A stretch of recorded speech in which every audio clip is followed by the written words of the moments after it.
Hey, what's going on? It's your boy Neno, aka One Way, the Last Don, Neno Corleone. I'm about to do an interview with BCTV. Yeah, vibe with me. All right, man. So what's your name? Neno Corleone, man. All right. What's your favorite color? Blue, for sure. Okay. So Neno, how'd you come up with that name? Why are you called Neno? It's my grandma gave me that name, bro, from my dad's side a long time ago. She was Latina, so she just called me Neno, but I just changed it to Neno because a lot of people growing up, I was a chocolate baby. My mom light skinned, and I was pretty much one of the darkest babies of my mom's children. You know what I mean? So she used to call me Neno from like New Jack City. Like Nino Brown? Yeah, like Nino Brown, like Wesley Snipes, yeah. I mean, you was dark skinned, huh? Yeah, dark skin. Okay. I was the darkest out of everybody. And I added the Corleone because a lot of people didn't watch Master P movies growing up. I watched Master P movies growing up, and he had this character named Neno Corleone. He was adopted by this Italian mob family, and it was crazy. So I just took that on. That makes sense. That kind of reminded me of actually Don Corleone from was it Godfather, right? Yeah. That makes sense. That makes sense. Right. You know, I remember you telling me you do actually speak Spanish. Yeah. And so can you tell us a little bit about, how you grew up and, just coming from like a mixed family or how that situation was? No, my dad taught me Spanish growing up. You know what I mean? I lived in Rockford, Illinois, about 45 minutes north of Chicago. So my dad taught me Spanish, and he didn't want me to lose like my Spanish culture or heritage, so he sent me to Barber Academy. It was a Spanish-speaking school, and I was the only one out of everybody who went to that academy growing up or whatever. But once I moved to Atlanta at an early age, like 8 years old, I moved into a Mexican hood, the barrio. They call it the barrio because it's like a Mexican hood or whatever. I moved there, bro, and I just kept speaking Spanish because that's all I knew. And a lot of people were surprised by that. Especially the Mexican girls, man, they're surprised. Well, I'm even surprised actually when I hear you like speaking Spanish because you sound fluent. Like you actually sound like someone that has Hispanic heritage when you talk. It throws me off every time you start doing it. I'm like, whoa, wait, what? Yeah, man. I forget because so do you have Mexican blood in you, or was that like your adopted father? Or? Nah, that's my real father. I got Mexican blood in me, bro. Okay. Yeah. Okay. Yeah. So Neno, you're a rapper. Can you tell us? Like, do you consider yourself to be a rapper, a performer, an artist? What do you consider yourself? I consider myself a creative, bro. You know what I mean? Like, I feel like a lot of people too shy to actually express themselves in the way they want to. I like to do it in music and rap. You know what I mean? That's my diary. That's my poetry. And that's where I write my shit at. So, I mean, I consider myself a rapper or an aspiring artist. So you do a little bit of singing too now, don't you? Yeah, I try to, bro. I try to. That makes sense. I try to, for real. Well, I think you succeed, man. I mean, I like everything you put out for the most part. So, you got my support. Yeah, for sure. I'm sure there's many others that'll rock with you as well. So hopefully, you keep going with this. Hell yeah. So at what age would you say you started, rapping or singing or performing? And what got you into that? Like, what made you want to dip a toe into, the performing arts? Bro, as soon as I was born, bro, like as soon as I could walk, I was dancing, singing, rapping. You grew up in a black household, that's what you do.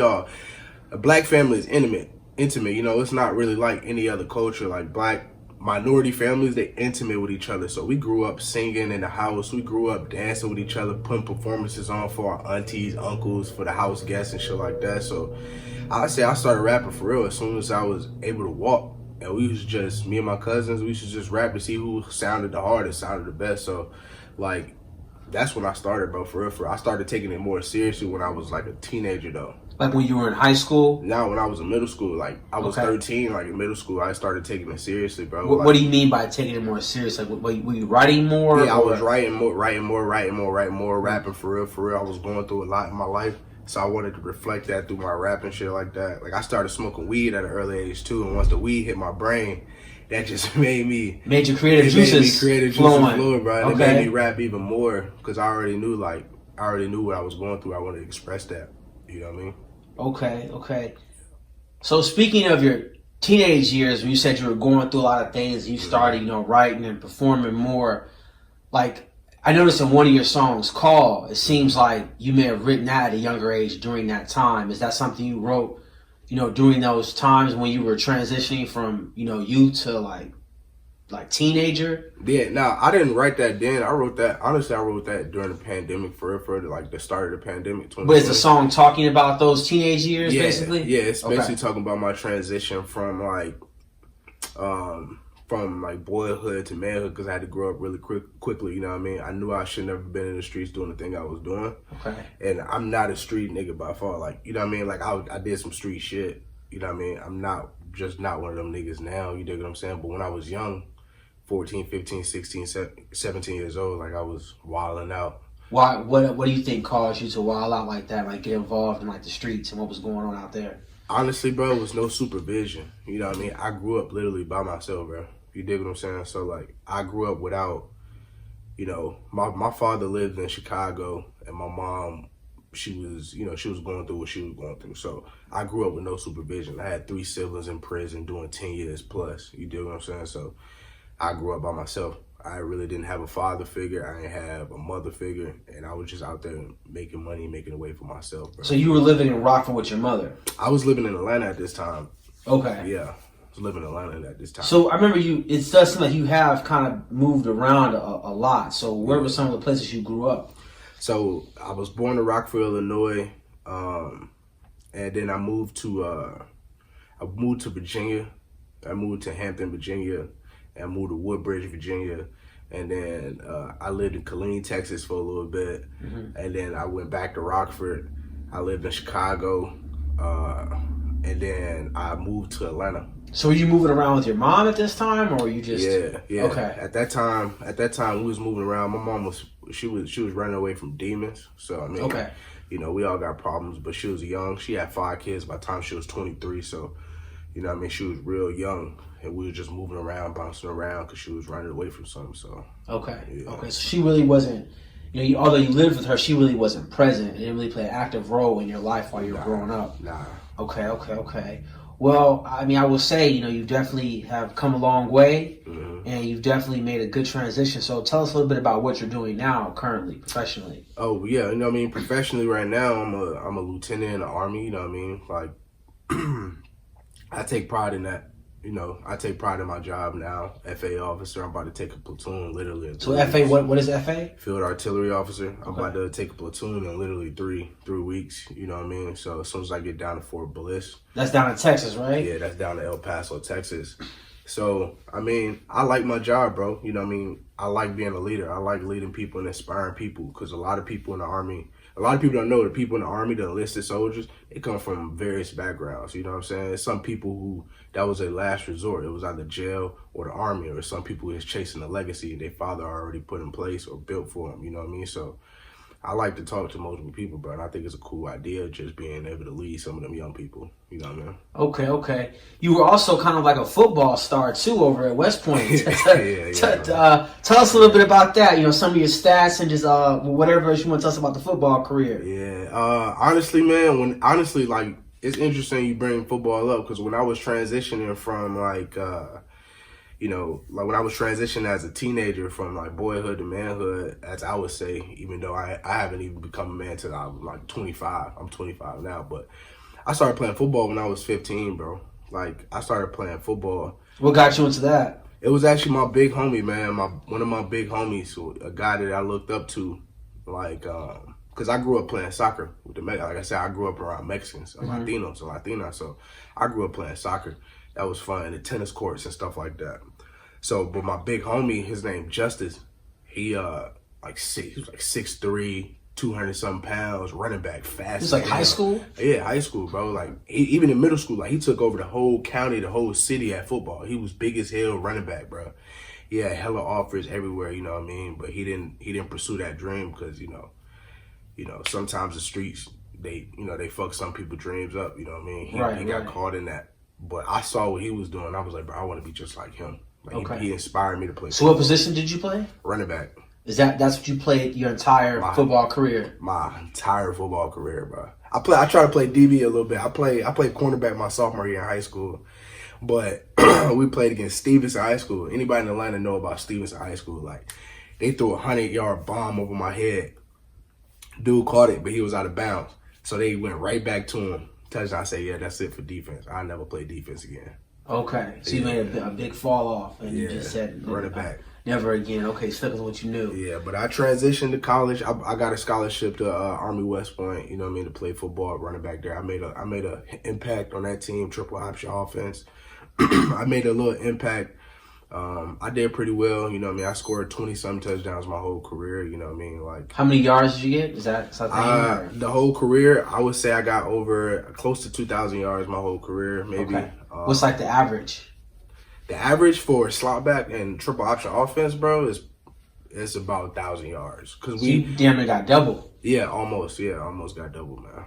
Okay. So tell us a little bit about your jersey. I know one of your jerseys sold for like, what was it, 10 grand with your name on it? Yeah, it was 10 bands, bro. 10 bands. An auction? Yeah, it was sold for auction. It was the Commando jersey. But all of our jerseys sold. You know what I mean? Like, if you was an impactful player, like my quarterback, Kevin Hopkins, Ali, you know, my Bradshaw, if you was an impactful player, your jersey was selling for 10, 15 bands, bro, in the auction. Like, easy. Pando Commando, we represented the 10th Mountain Division up in that, what was that? Fort Drum, New York. Yeah. So it was like all white with the green on it. Okay. You know what I mean? Like, it was so cool. Where did the proceeds from that auction go? Man, that shit goes straight back to Army Straight football, back to the team? Yeah. Okay. I remember, you know, I was looking at some of your memorabilia, and you guys even had like custom helmets, right? They like custom picture helmets. Mm-hmm. Yeah, most colleges don't get that, do they? Nah, they don't. Yeah, that's pretty dope. That's dope. Sounds like Oregon, you know what I mean? Okay. And they sponsored by Nike because the guy who founded it went to Oregon. No, you know what I mean? Something Knight. I forget his first name. His last name is Knight. Okay, that makes sense. That makes perfect sense. So I actually met that guy. Oh, really? Yeah. Okay. Now, I remember you telling me that, you know, you had a short sprout where you had, you know, interest in going to the NFL with possibility of being drafted. Mm-hmm. Can you tell us a little bit about like how that ended? Mm-hmm. You know, like what happened, like what ended that? Yeah, I mean, unfortunately for me, man, I made some mistakes as far as academics, bro. Like, I prioritized football over my academics my whole college career, and it caught me in the end and bit my ass a little bit, bro. Because instead of graduating on time, they pushed me back 6 months to graduate 6 months later. You know what I mean? So that part was completely my fault. But at the same time, when I was trying out for the NFL, COVID had just hit. So I was preparing for the NFL spring of 2020, like March area. We went on spring break. I was still training on spring break. We got a call from West Point saying, don't come back up here, everybody stay at home. So we was at home during the pandemic, you know what I mean? Like, don't come back to college. And they shut all that NFL shit down. Like, people were sending in tapes virtually, but at that time, I was just like, you know what? Fuck it. But didn't you have some sort of conflict with your coach, and he like dropped a bad word about you? Yeah, it was word about that. Yeah, man. Like, I wasn't. Basically, people were saying I wasn't a team player. You know what I mean? Because I asked for a ball a lot in college. I asked for the ball a lot. You know what I mean? Ain't nothing against them though. You know what I mean? I don't even want to talk about them. Fair enough. Love them to death, man. They gave me an opportunity to shine on a different platform, so I love them to death for that. Okay. You know, just knowing you, you're a very colorful character. You have a lot of nuances to you.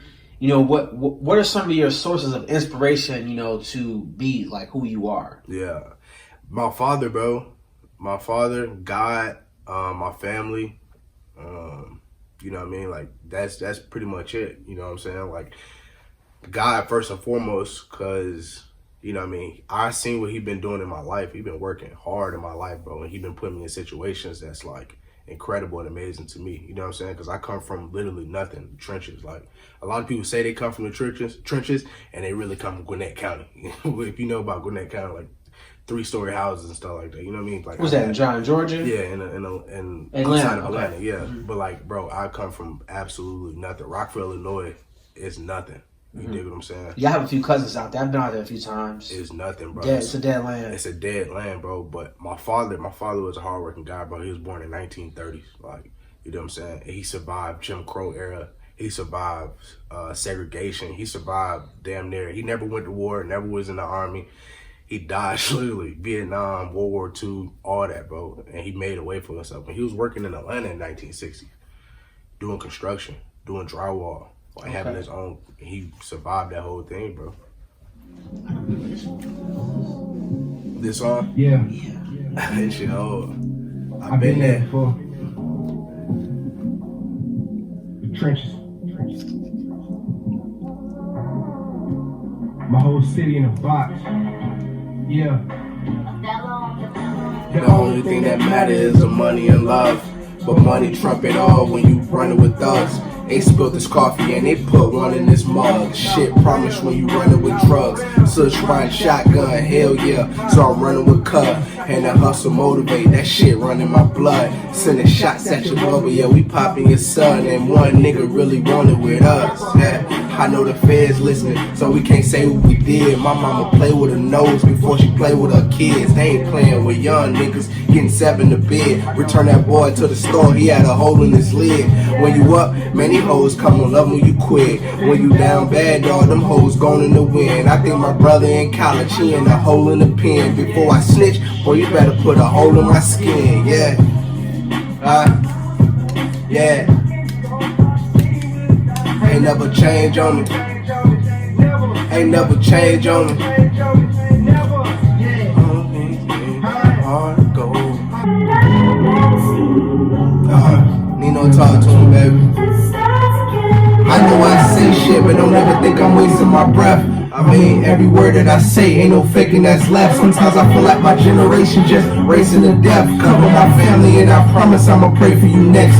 Open my eyes in the air and wipe the cold out. Last night was emotion, my baby girl done sucked her soul out.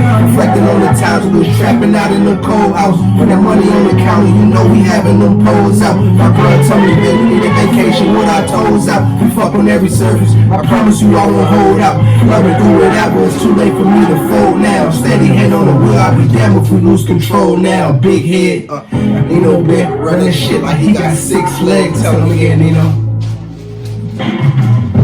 Cause even when I'm trying to live and feel like I'm still dying, the people that I know keep on lying. They don't wanna see me take the shit higher. Maybe I'm just. Nigga said 9 years old, became the man of the house. 10 years old, I was stashing work under the couch. By 11, fuck 12 was coming out of my mouth. By the age of 13, dog, them hammer was out. Like, for real. One thing I'll say about your music is that whenever I hear it, it fills me. Like, it's very emotional, and like I can, even though, I've never experienced nothing you've really experienced. It just, I don't want to say I can relate to it, but I just really feel it. Like, even music that's on the radio today doesn't impact me the way, your songs do. So why do you think your songs have that deep connection? People are able to build a deep connection with your music. Yeah, well, to be honest, bro, a lot of people haven't even heard my music for real. Like, I remember I posted a picture. Remember last time I went to the studio, I posted a picture, bro, and people was laughing at me. Like, people was laughing at you. People was laughing, like, slid over my story laughing, like, bro, ain't no way you a rapper now. That knowing damn well I've been rapping my whole life. This is your past friends. Yeah, like. Hating on you and shit. I wouldn't say hating, bro. Niggas, they was, hating in a way, but niggas was just like, hey, hell no. Because they know me as a football guy now, you know what I mean? I see what you're saying. You're like a renaissance man. They're just like, you're switching it up too much. Yeah, I'm switching it up to me, like, ain't no way that. But I think, for the people that heard it and listened to it, for real, I think that shit impact them because they know me, bro. You know what I mean? Right. Like, they can see it in my eyes that I've, been through something in life. You know what I mean? Were these guys you grew up with or guys you knew in college? These guys I grew up with. Okay. Like, guys I knew since, like, trenches that knew me, you know what I mean? So it's like, bro, I think people hear my music and they impacted by it because they can see it in my eyes, bro. And they can hear it in my voice. Like, I actually mean what I say, and I say what I mean. Like, it's not rap cap. Like, anything I say in my music, I don't lie about at all. You know what I'm saying? So I feel like people really feel that shit. They feel it in their chest, like he actually been through something, and he actually saying something. I'm not just saying no bullshit. Like, it's music of substance. You know what I mean? That makes sense. No, you're definitely right. It's catchy, but it's also very substantive. Yeah. Which is a great thing that I think is lacking in the mainstream music industry today. I know one of your songs that was very impactful to me, or that was one of my favorite songs of yours actually, is Stars. Mm-hmm. So So Neno, can you tell us a little bit about, what the inspirations for Stars was when you wrote that, and just give us a little bit of background on what that song, is about? Yeah, so it's called Stars, bro, because growing up, like, it was always hood stars in the neighborhood, hood stars, people that I looked up to and wanted to be like, They had the flashy cars, they had the women, yeah, the man, clothes. They had a lot what I was seeking for, bro, but I was really just looking for somebody to be a father figure, you dig what I'm saying? So I latched on to certain people, older guys, to like, to be that father figure for me, even though I was a hothead. I was really a hothead and I took care of myself, but like, I still long for that father figure. I long for like that star, That's what you said. What was the line? You said you were running with the older guys. Can you say that? What was that line again? Yeah, so that was out of cost. It was like we used to run with older niggas who was bigger than us.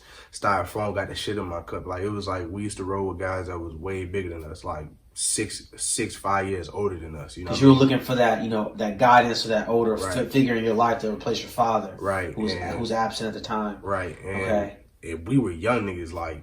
One of my best friends, I still talk to him to this day, Lowski, man. Like, we was young niggas, like, young niggas. Like, what, 12? Bro, me and Lowski met when we was 12, bro. Okay. You know what I mean? Y'all was running with guys that was like 17, 18. Older than us, bro. We were just 12 years old. We was the youngest niggas on the block, smoking weed, going to buy weed, selling weed. Like, we was just the youngest niggas out there, bro. Like, doing stupid stuff, bro. Okay. But, luckily, none of that stuff really caught up with you. Did you run into any trouble with the law at all? Yeah, I did. Like, some serious situations, maybe some other cliques or whatever? Yeah, I mean, I ran... Look, by any means, I'm not glorifying nothing, like, the street, none of that, bro. Like, to me, I don't even think I'm a street nigga. Like, I graduated from college. I got a college degree. Like, you know what I mean? Like, I'm completely not that guy. No That's more, what's bro. up. That's what's up. But like, yeah, I ran into trouble, bro. It was like juvenile hall, though, bro. Okay. But that's the inspiration for Stars, though, bro. You know what I mean? And I started off by saying, I know I say shit, but don't ever think I'm wasting my breath. I mean, every word that I say, ain't no faking that's left. Sometimes I feel like my generation just racing to death, cover my family, and I promise I'm gonna pray for you next. Like, that's just to say, like, you know what I mean? Like, I mean everything I say in my rap. Like, you know what I mean? Like, I'm going to always pray for my people no matter what. Okay. And then, like, I'm going to pray for the person that I'm with, the girl I'm with, the people I'm around. And then after I pray for my family, because my family's first, you know what I mean? So the line, I feel like my generation is racing to death. Is that more so just talking about how, I guess, a lot of young people who have their back up against the wall, who come from, the trenches, there's a rush to do everything because they think they're going to die young. There's a rush to have kids early. There's a rush to, get out there and become an adult because because tomorrow's not promised. Exactly, bro. And, bro, you got to look at it from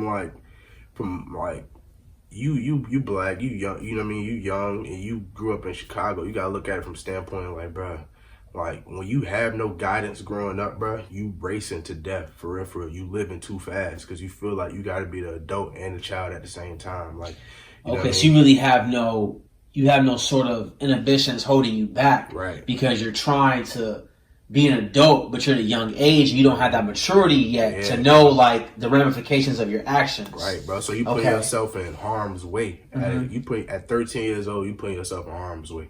You know what I mean? Like, you out here trying to run with the older niggas and you really don't even know what the hell you doing for real. Like, and I feel like my generation is really racing to death because it's just a lot of young niggas out here wilding. You know what I mean? Just wilding out. They trying to grow up too fast. Pop culture, social media, they want more out of life, so they trying to do too much. You dig what I'm saying? Trying to do a lot to get what they want now. And that shit that shit lead to death, bro. Okay, you know that makes sense. I've seen it so many times. Well, it seems like you're playing the long game, man. That's you got you a nice stable career going. Mm-hmm. You're a very talented young man.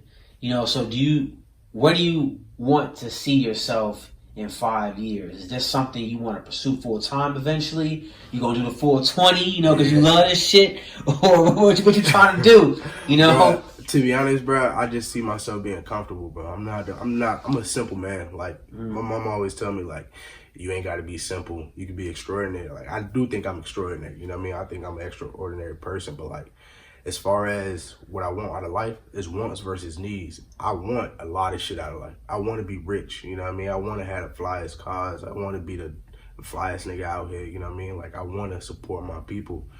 But I know what I need right now is to stay down and keep grinding. So in 5 years, I hope I land in Texas and I'm on some acres. You know what I mean? So I hope Okay. I'm on.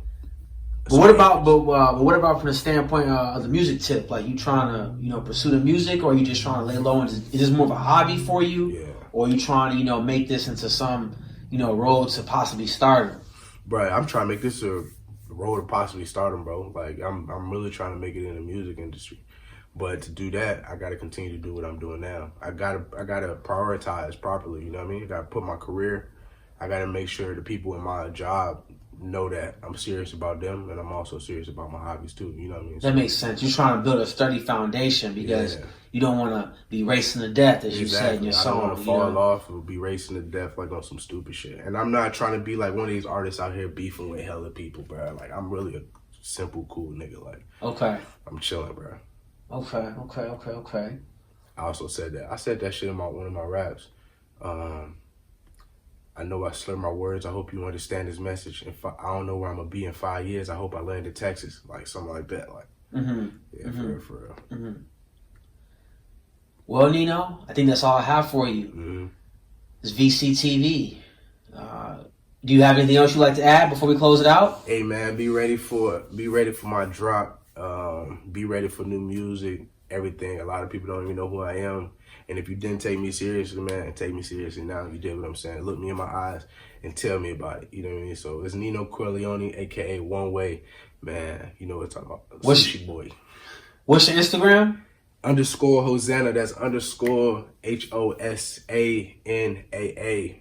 Anybody know about spirituality, religion, man? Hosanna, man. That means one with God. So _ HOSANAA. Hosanna.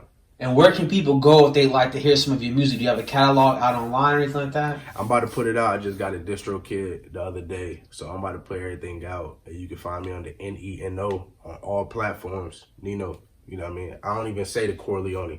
I just tell people that because I like that way it sounds. Okay. I'm looking. You can tell me about that. I'm looking forward to that. I'm definitely going to check you out. Yeah. You're going to be on all the platforms like iTunes, Spotify, all that? For sure. All right, man. Check out my boy Neno, NENO. Yes, sir. Neno Corleone. Yes, sir. This is VCTV signing out. Peace.